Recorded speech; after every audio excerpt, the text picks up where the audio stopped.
प्रणाम। आप सभी सम्मानित निवेशकों, हमारे अभिभावकगण और मेरे प्रिय हम उम्र हमसे छोटे भाइयों और बहनों, आप सभी को सादर नमन। वित्तीय वर्ष 2022-23 समाप्ति की ओर अग्रसर है। आज 29 मार्च 2023 को आपके साथ ये ऑनलाइन इंटरेक्शन, आज की स्थितियाँ, टैक्सेशन में बदलाव, आगे क्या होना है इसकी रूपरेखा, विभिन्न एसेट क्लास पर अपने शब्दों में बेबाक राय, दो टूक बात।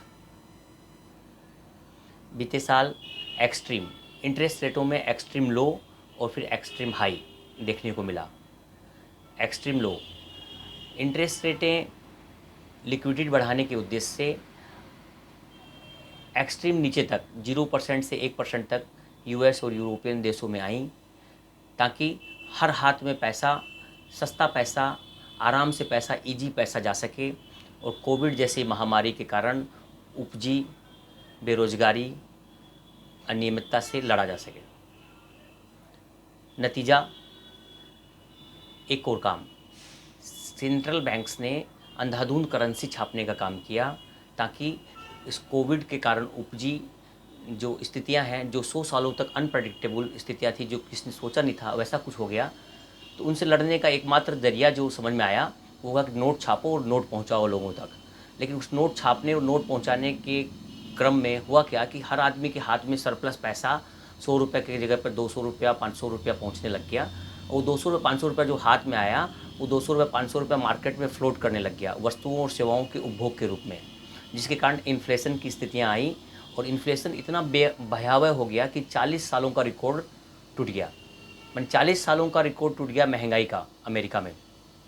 भारत में स्थितियाँ इतनी ख़राब नहीं हुई, क्योंकि यहाँ मॉडरेट फॉर्म में ही इंटरेस्ट रेटें लो हुई, मॉडरेट फॉर्म में ही हाई हो रही हैं, इसलिए यहाँ स्थितियाँ नियंत्रण में रहीं। लेकिन वहाँ 1% और 5% का जो फ्लक्चुएशन आया, 0% और 5% का जो फ्लक्चुएशन आया, वो 5 टाइम्स से इंटरेस्ट रेटें मल्टीप्लाई होने के कारण एक वित्तीय आपातकाल जैसी स्थितियाँ हो गई।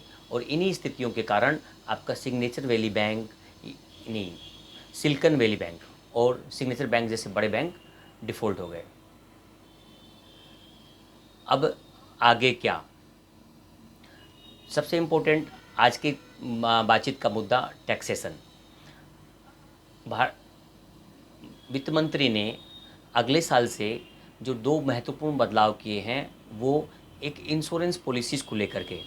आपने अगर किसी इंश्योरेंस पॉलिसी में आप आने वाले समय में 1 अप्रैल के बाद 5 लाख रुपए से ऊपर का प्रीमियम जमा करते हैं, तो जो सेक्शन 10(10)D के तहत करमुक्त मैच्योरिटी मिलती थी, करमुक्त लाभ मिलता था आपको, वो अब नहीं रहेगा। छोटी पॉलिसियों में जिनका प्रीमियम 5 लाख से कम होगा, उनमें आप as well as income tax छूट 10(10)D के तहत पाने के लिए मैच्योरिटी और सर्वाइवल बेनिफिट के रूप में अवेलेबल रहेंगे। लेकिन वैसी पॉलिसियाँ जिनकी कुल जमा 5 लाख से अधिक है, 5 लाख से अधिक का प्रीमियम है, उनमें आप छूट के लिए एलिजिबल नहीं होंगे। इंश्योरेंस बेसिकली इंश्योरेंस प्रोडक्ट है, उसको निवेश प्रोडक्ट की तरह देख करके और इन्वेस्टमेंट करना समझदारी का काम है या नहीं है, ये लेटर ऑन एक अलग चर्चा का विषय है। लेकिन ये नियम है सो है, रूल्स आर रूल्स, फॉलो न करे सो फूल्स। सेकंड, दूसरा एक कैपिटल गेन इंडेक्सेशन। महंगाई के हिसाब से सरकार ने एक इंडेक्स चार्ट बनाया, उस इंडेक्सेशन के हिसाब से हर साल इंडेक्स नंबर्स में इजाफा होता चल जाता है। तो अभी डेट फंड्स की कैटेगरी को ऐसे हम लोग ब्रीफ करें म्यूचुअल फंड्स में कि ऐसे सभी फंड जिनमें 35%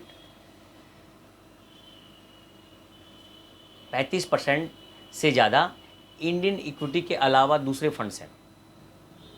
35% से ज़्यादा, अगर 35% तक इंडियन इक्विटी के अलावा फंड्स हैं तो they are called equity funds. और 35% या 35% से ज़्यादा अगर international funds, commodity funds, debt funds हैं, तो उन सारे को डेट फंड की कैटेगरी में शामिल करते हैं। तो ऐसे फंड्स पे जो आपको इंडेक्सेशन का लाभ मिल रहा था, यानी 3 साल तक अगर आप ऐसे डेट फंड्स को होल्ड करते थे, चाहे वो इंटरनेशनल इक्विटी फंड्स हों, चाहे वो कमोडिटी ओरिएंटेड फंड हो, चाहे वो डेट माने fix deposit, fix instruments related date funds हो, या इनका समग्र कैलकुलेशन हो, और जहाँ इनकी संख्या 35% से ज़्यादा जिस भी पोर्टफोलियो में हो, तो उन सारे डेट फंड्स में इंडेक्स नंबर के हिसाब से आपकी जो ग्रोथ होती थी उस ग्रोथ तक टैक्स फ्री था 3 साल तक, अगर आप निवेशित रहते थे तो। और उसके ऊपर जो ग्रोथ होती थी ना, उस ग्रोथ पर 20% की टैक्स लायबिलिटी होती थी। मान लीजिए आपने 100 रुपये निवेश किया आज, और 3 साल बाद आपके निवेश की वैल्यू 120 रुपये हुई, तो यू हैव टू टैक्स 0। मान लीजिए आपके निवेश की कीमत 3 सालों के बाद 130 रुपये हुई, तो यू हैव टू पे ओनली 10 रुपये पे 130 माइनस 120 बराबर 10 का 20%, यानी 2 रुपया टैक्स आपको पेमेंट करना पड़ेगा 130 रुपये के अप्रिसिएशन पर। अब नई व्यवस्था जो 1 अप्रैल से लागू हो रही है, इसमें पूरे 30 रुपये पे आपको जो भी जिस भी टैक्स स्लैब में आप आते हैं, सबको 10% टैक्स स्लैब में आते हैं, 20% टैक्स स्लैब में आते हैं, 30% टैक्स स्लैब में आते हैं, जिस भी टैक्स स्लैब में आते हैं आपको पूरा टैक्स देना पड़ेगा। लेकिन ये परिवर्तन आपके और हमारे हाथ में नहीं है। हमारे हाथ में इतना ही है कि अगर आज हमारे पास कुछ सरप्लस पैसा है जिसको हम 1 अप्रैल से निवेश करने वाले हैं, तो 1 अप्रैल से निवेश करने पर हमारी कर की दायित्व 3 सालों बाद हो जाएगी, और आज करने से वो 3 सालों के लिए कर की दायित्व नहीं होगी। तो कुछ शॉर्ट टर्म डिसीजन लेकर के शॉर्ट टर्म गेन हम लोग कर सकते हैं।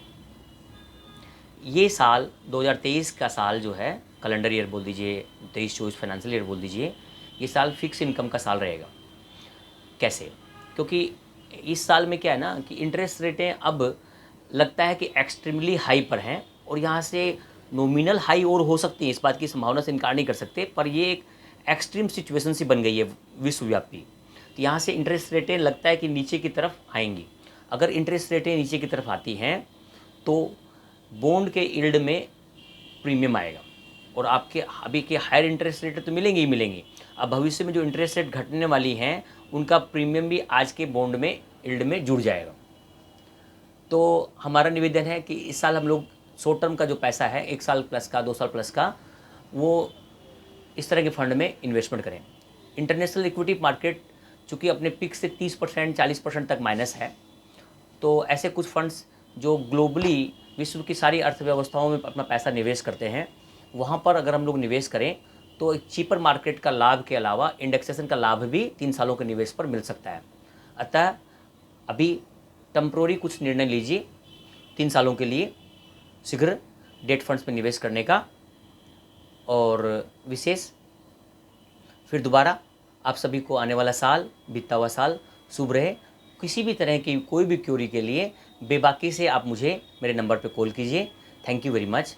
आप सभी का दिन शुभ हो, आप सभी निवेशकों का कल्याण हो, और हर असेट क्लास में डाइवर्सिफिकेशन के साथ, बायसनेस के बिना, equity, debt, real estate, gold, commodities, international equities, different asset class के नेचर को समझते हुए, बिना बायसनेस के, बिना किसी पूर्वाग्रह के किसी एक व्यक्तिगत एसेट क्लास में निवेश ना करते हुए, समय की नज़ाकत को समझते हुए लॉन्ग टर्म लक्ष्यों के साथ निवेश करें और निवेश से लाभ कमाएं। Thank you very much. आप मुझे समय देने के लिए आपका बहुत बहुत धन्यवाद। Thank you very much.